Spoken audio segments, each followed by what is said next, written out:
The medieval Western society was a feudal society, which meant that you had a military aristocracy in charge of a large amount of people that had no land possessions.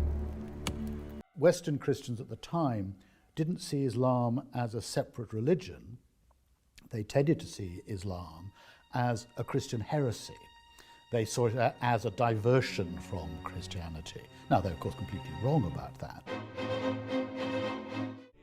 What Urban does is that he addresses directly the spiritual anxieties. So if you go on a crusade, your sins, the penalties that otherwise you would have to perform for your sins are remitted.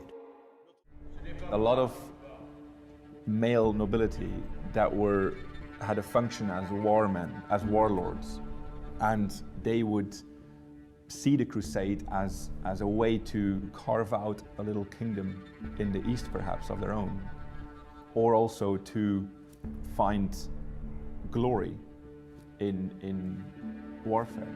This is a very indisciplined group, not many nobles taking part in it, poor leadership, they're desperate for money, they're poorly funded, they are out to kill and get money wherever they can.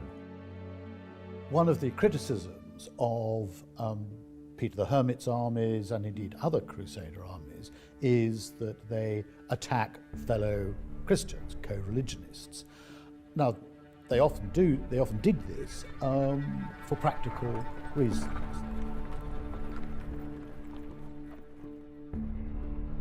En route, they are out to seize whatever they can get to survive. So they will take property, crops, prisoners if they can, anything to keep themselves going. And if that happens to be Christians or it happens to be Jews, then that is, as far as they're concerned, the way it is. They are simply trying to keep themselves going.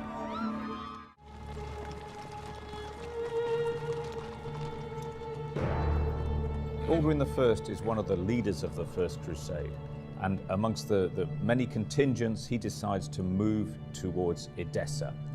This is a strategically important place. He's also one of the few Crusade leaders who wants to set up his own land there. So he's looking to establish a territory that he can govern for himself. When the armies of the First Crusade finally break into Jerusalem in July 1099, they release the pent-up tensions of 3 years on the march and having finally achieved their spiritual goal. So really, it's a situation where the Crusaders wish to purify the city and take it back for themselves.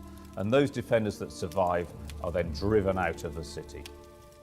That the Westerners who come over from Europe are much more zealous, are much more aggressive than those who live with the Muslims in the Near East. He views the Westerners as great warriors. They're very bold, they're very strong, but a bit like beasts, capable of bearing a heavy burden, perhaps not so much more sophisticated. When Zengi captured Edessa in 1144, this was the first time that Muslims were unified against the Crusader Kingdom of Jerusalem. And this was the first time that one of the Crusader states, the county of Edessa, was captured since the First Crusade. This caused a devastating reaction in Europe. In 1174, both Nur al-Din and the King of Jerusalem died, while for the Christians, the death of Amalric I, a very powerful, military, important king, meant that the throne went to Baldwin IV. And although he was not a weak king, he did not have the same proactive and offensive strategy that Amalric I had. So Baldwin was more a defensive king rather than Amalric.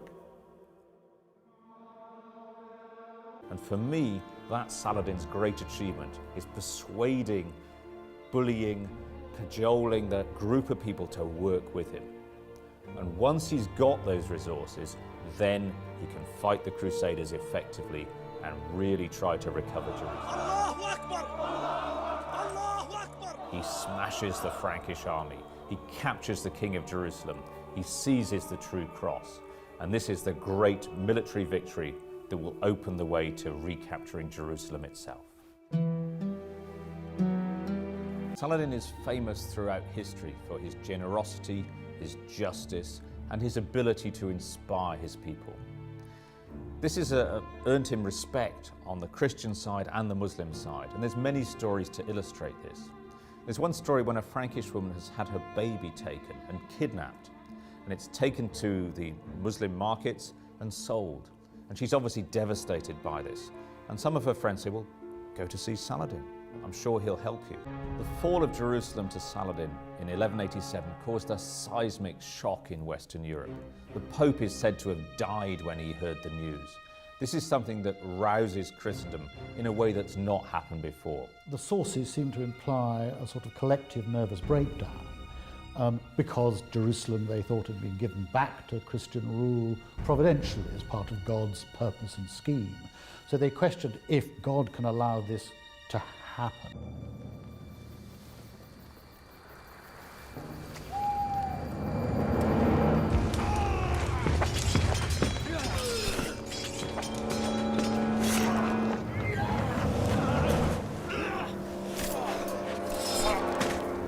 And they end up sacking Constantinople in 1204. This is a remarkable thing for a crusade to have done, to have sacked the greatest Christian city in the world. And it's something that provokes outrage across many parts of the West and, of course, in the Greek world too. And interestingly, one contemporary Greek writer says, look, when Saladin recovered Jerusalem, what did he do? He spared the Christians. And what have you done? You Christians, you've taken a Christian city and you've killed Christians. You should follow the example of Saladin. He was superior to you in the way that he behaved here. Innocent III was a pope obsessed with crusading. He inherited the failure of the Third Crusade to recover Jerusalem, and the Fourth Crusade that he launched had captured Constantinople, the great Christian city. He tried to inspire yet another expedition, what we know as the Fifth Crusade, and this was designed to go through Egypt and use the fertility of the Nile and the wealth of Cairo to have the resources to then recover Jerusalem.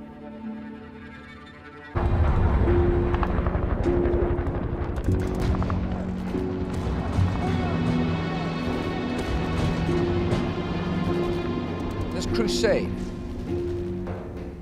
this war on terrorism, is going to take a while. And the American people must be patient. I'm going to be patient.